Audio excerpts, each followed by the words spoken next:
श्री समस्त सद्गुरु साईनाथ महाराज की जय।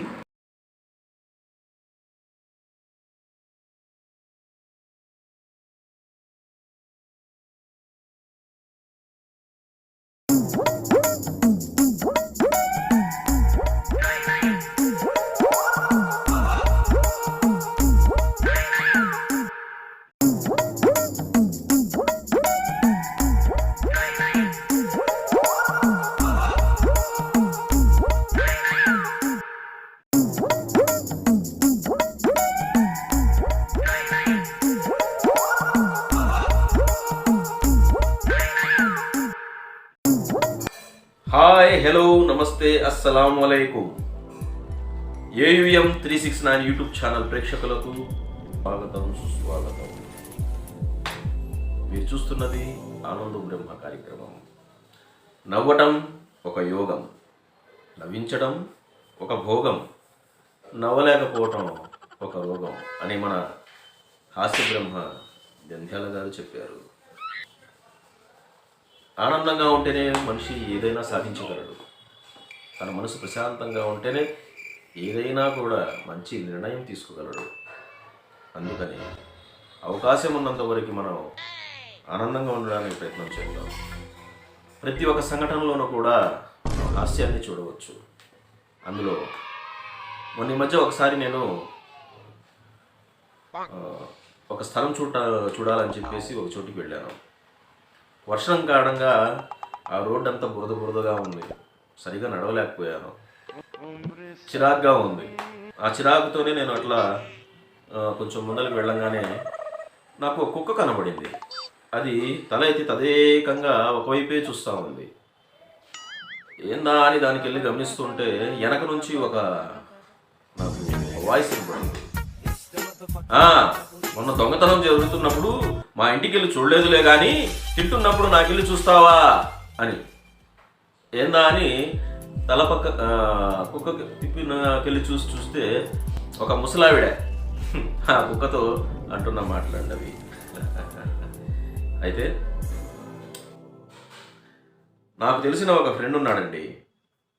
అతను ఫోటోగ్రాఫర్, మంచి ప్రతిభావంతుడు. డార్క్ రూమ్లో ఫోటోలో ప్రింట్ ఇట్టే తీసేయగలడు. తన ప్రతిభ వృధాగా పోకూడదని చెప్పేసి ఎవరికైనా తన ఈ ఫోటోగ్రఫీ వర్క్ నేర్పిద్దాం అనుకున్నాడు. అందుకనే తన స్నేహితుడు బామర్ది అయిన కుర్రవాడిని తన దగ్గర పనిలో చేర్పించుకున్నాడు. ఆ తర్వాత ఏమైందో చూద్దామా?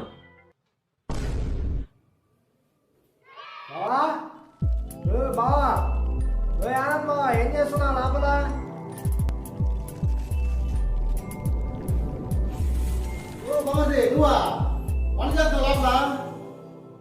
నువ్వు వంట చేయడం బా, పైగా కరెంటు కూడా లేదు. నీ చెల్లికి పెళ్లి చేస్తున్నాను నాకు తప్పిందా బామ్మది? ఏదో ఫోటోగ్రాఫర్గా డార్క్ పనిచేశాను కాబట్టి చేయకపోయినా సరే కరెంట్ తిప్పుతున్నా. అందులో ఫోటోగ్రాఫర్ కదా మంది. బామ్మది ఆడికి పోతున్నావు? డార్క్ రూమ్లో పని నేర్పిస్తా. అది అట్లా ఉంటుందన్నమాట. అయితే మన లాయర్ గారు ఒక ఆయన ఉన్నారండి. ఆయన ఎటువంటి కేసు అయినా కూడా ఇట్టే పరిష్కరించగలరు. ఆయన దగ్గరికి ఒక రేప్ చేసిన వ్యక్తి వచ్చాడండి. వాళ్ళిద్దరి మధ్య ఏ విధమైన సంభాషణ జరిగిందో చూసేద్దామా?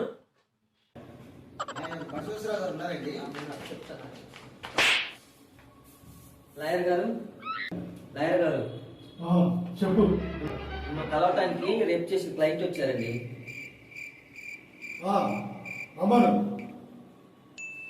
లాయర్ గారు పిలుస్తున్నారా?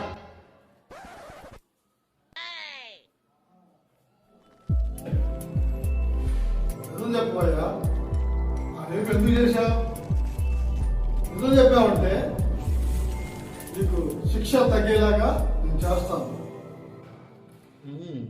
నిజంగా మీకు తెలియదా లాయర్ గారు రేపు ఎందుకు చేస్తారు?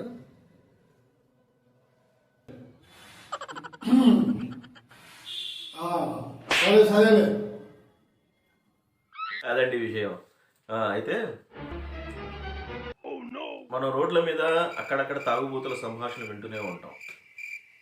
అలాంటి తాగుబోతుల మధ్య కొంత సంభాషణ జరిగింది. ఏంటంటే అది ఇల్లు కాలి ఒకడు ఏడుస్తుంటే నిప్పు కావాలని ఇంకొకటి అడిగాడట. అదే సంఘటన ఈ తాగుబోతుల మధ్య జరిగిందండి. అది కూడా చూసి ఏమిటి రామయ్య అంత దీర్ఘంగా ఆలోచిస్తున్నావు? ఈ తాగుడుతో ఇల్లు గొల్ల ఇంటుకున్న పెళ్ళం ఎదురింటి వాడితో లేచిపోయింది. అన్న బిడ్డలంతా దూరం అయిపోయారు. జీవితం మీద విరక్తి పుట్టింది. ఆత్మహత్య చేసుకోవాలనుకుంటున్నా.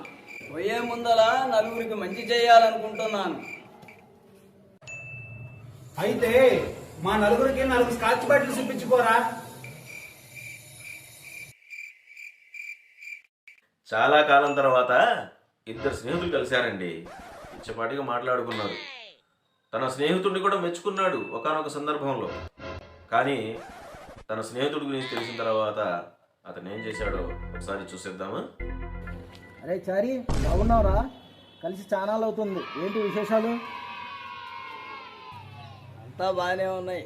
ఓ, నువ్వే చెప్పాలి కబుర్లు ఏమన్నా ఉంటే. 44 సంవత్సరాల జీవితంలో గాఢంగా ఒకే ఒక అమ్మాయిని ప్రేమించారా?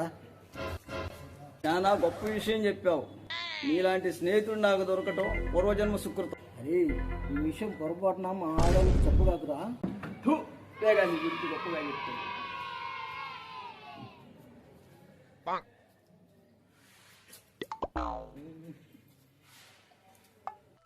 అదండి, తిట్టకుండా అక్కడ నుంచి వెళ్ళిపోయాడు. అయితే అండి, మా మామయ్య ఒక ఆయన ఉన్నాడండి. ఆయనకి చెవుడు. మా అత్త ఏదో విషయం చెప్తా ఉండేదట. ఆ విషయం నా దగ్గరకు వచ్చి, అరే మీ అత్త ఏదో చెప్తుందిరా, మీ అత్త ఏదో చెప్తుంది, నాకు అర్థం కావట్లేదని లబోదివ్వమని నా దగ్గర గోల చేస్తుండేవాడు. ఆయన బాధ నేను భరించలేక ఒకరోజు ఒక చెవిటి మిషన్ ఇప్పించానండి. అది చెవులో పెట్టుకొని ఇంటికి వెళ్ళాడు. ఆ తర్వాత ఏం జరిగిందో చూసేద్దామా? రాజ్యం, రాజ్యం, ఏం చేస్తున్నావు లోపల? తొందరగా బయటిగా. అబ్బబ్బా, ఏందండి మీ నస? ఇన్నాళ్ళకి బాగా వినపడుతుంది. చెవిటి మిషన్ కొన్నా. అమ్మయ్యా, ఇన్నాళ్ళకి చెవిటి మిషన్ కొనుక్కున్నారనమాట. సంవత్సరం నుంచి చెవిటి మిషన్ కొనుక్కోండి అని చెప్పినా కొనుక్కోలేదు. ఇప్పుడు కొనుక్కున్నారు. నాకు చాలా ఆనందంగా సంతోషంగా ఉందండి. ఇన్నాళ్ళకి అంటుంది ఇదా?